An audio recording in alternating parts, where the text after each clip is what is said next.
Okay, for the 1 millionth time, what is voltage? Voltage is a type of energy, and energy is basically anything that can do work. So we have one type of energy here, right? This is an elastic band. If I pull this back, it has elastic energy.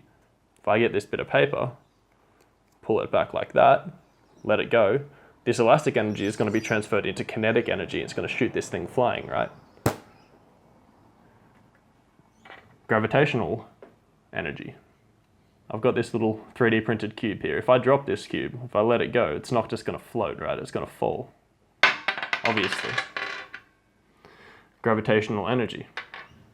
Now, voltage is electromagnetic energy. It's just another type of energy, right?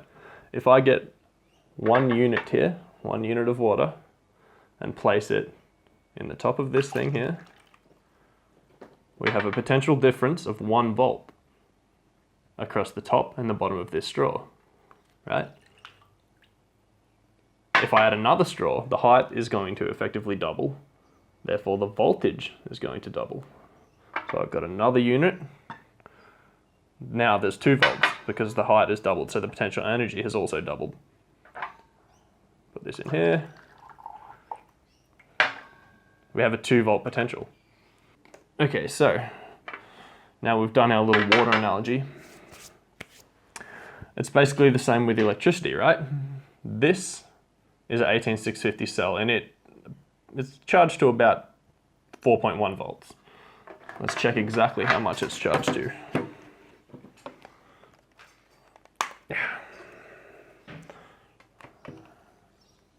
So if I get this little guy here and connect it up like this. So, as I said before, the voltage is a potential difference across 2 points.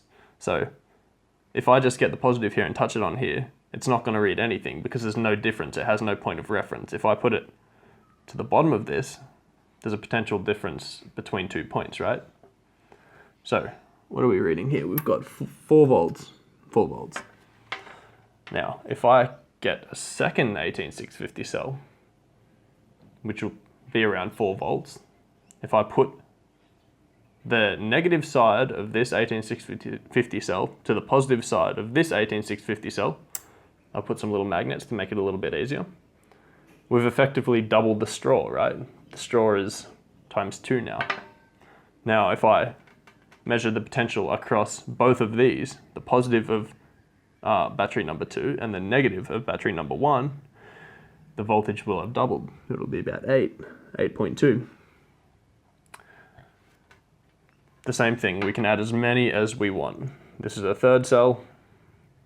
It'll be around 4 as well. So if I click this on here, if I measure the potential across the positive of cell 3, the negative of cell 1, we're going to get about 12 point something volts, right? 12.4 volts. That's how it works.